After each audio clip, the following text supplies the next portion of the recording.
Here at Bear River, football plays a huge role. A huge role. A huge role. In the lives of student athletes. This isn't just a team. This isn't just a sport.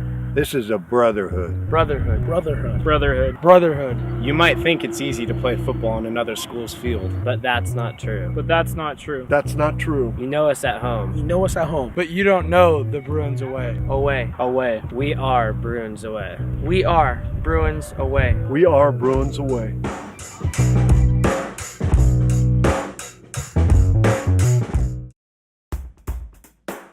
Bear River High School, located in Grass Valley, California, this rural setting is the home of the Bruins.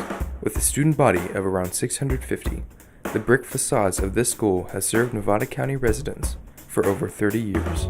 For all that time, one theme has endured at Bear River: a legacy of football.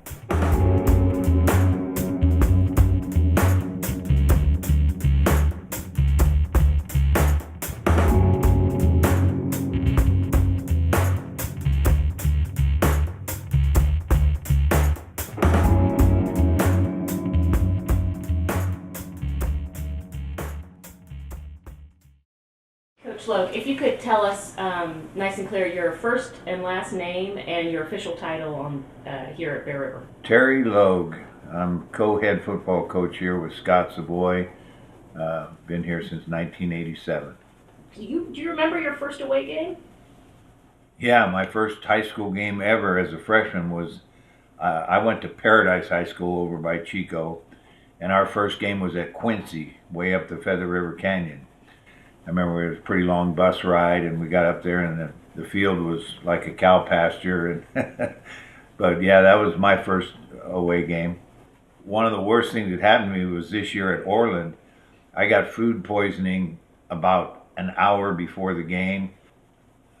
That's never happened to me before, and so that was probably the worst thing that I remember, as far as, something happened to me on an away game.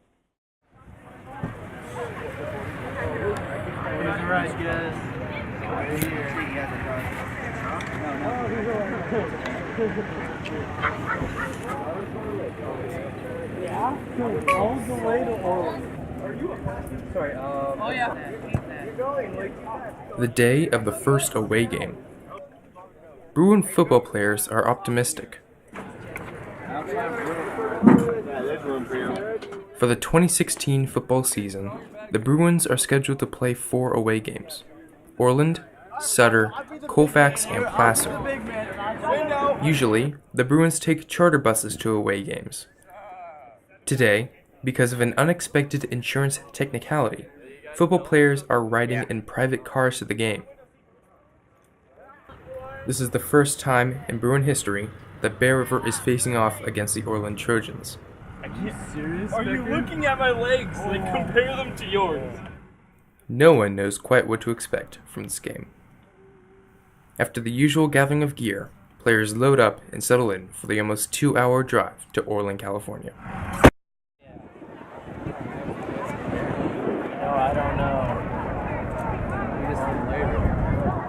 Orland, California is a city northwest of Sacramento, California, and south of Redding.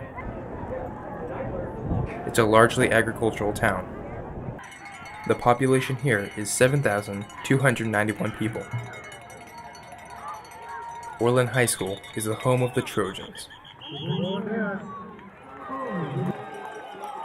Once the football players arrive, everyone quickly comes to the same conclusion. It's hot. Brutally hot. The 95-degree heat takes no sides in the match. It just bakes everyone indiscriminately. However, this is the norm for Orland players. They are used to 90-plus degree summers.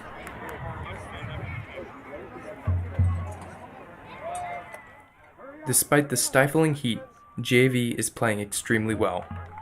Varsity players and Bruin supporters look on, hopeful about the momentum. This is a good psychological start for the varsity football team.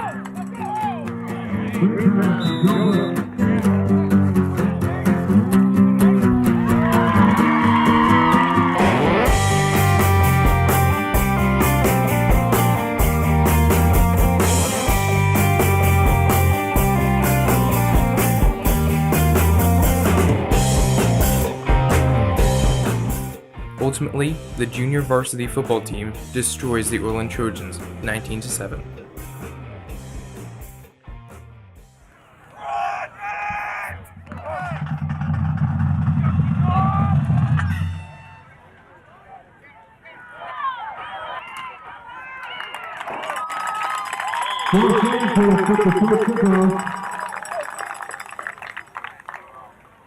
The Orland Trojans are a perennial powerhouse in the northern section.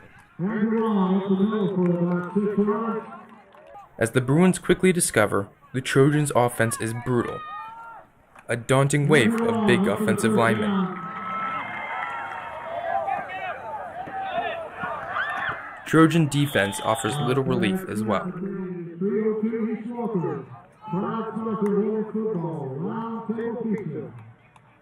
Costly mistakes in the first half set a somber tone. The team keeps fighting as they navigate the football learning curve in Orland.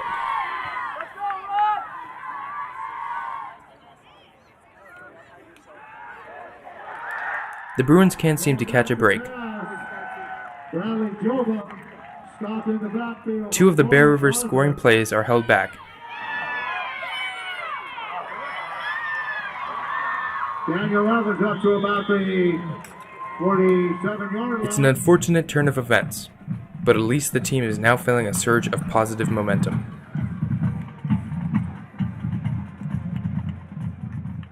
The vibes on the team is a little down, but that's understandable because of down points. But we've gotten 2 touchdowns taken away, so realistically it's like 0-0. So they're coming out like a new game. So Austin Bays ran in 2 touchdowns, but penalties brought them back. So essentially they would have counted if it wasn't for the flags that were thrown. It just depends on how good our offense does and how good our defense can hold their offense, because they're strong on both sides of the ball, but so are we. Watch the ball! Watch the ball! Spirits are high going into the second half. 2 Bruin touchdowns during the third quarter raises the team's hopes significantly.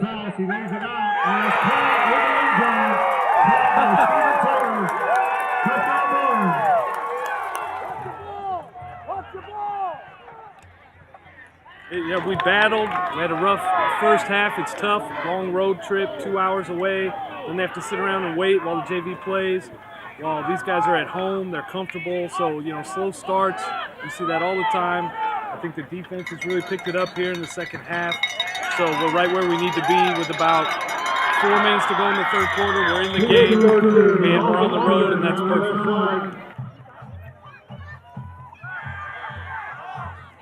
Pass interference right here!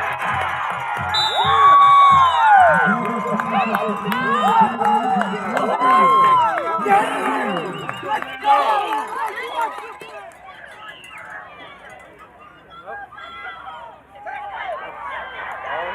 There's a keeper on the tail left here, so he's all the way down for the first down. Come on, guys. Let's go, Bruins! Let's go, D. Unfortunately, Bear River's momentum dies. As the night wears on, it starts to become clear that the Bruins may not be able to catch the Trojans. Congratulations to the Orland Trojans for starting off with a week 0 win against a very good team from Grass Valley, the Bear River Bruins. The fourth quarter closes with Bear River losing 23-18. For the exhausted team, the close score is a small victory of sorts. For some, though, there's the feeling that Bear River was cheated by the refs. The Trojans are home. Party next week, we're going to get better. We're at home next week. Okay, that was a great way to come out to start the second half. Well, tight one. Bruins lost one on the road. Fought hard, but came up a little bit short at the end. Made some costly mistakes in the first half that cost us. 2 scoring drives that we had called back, 2 scoring plays called back, but like the way our kids battled back at the end. I thought they did a good job. We fought hard, but we had some plays go against us, and We should have won that game, that's for sure. You know, it was a rough one, but the score was close, and I think we played hard, and it was just a learning curve for this young team. And we're going to come out next week at home and show them how it's done. So We had a bad first half. Came back in the second, but unfortunately it wasn't enough. Just need to come back next week and train harder. We need to get it going good on offense. We need to work our asses off. it means a lot to me, you know, coming out every day, working hard. It gives me something to look forward to, get through the school year, hanging out with all my friends. It's nothing better than that.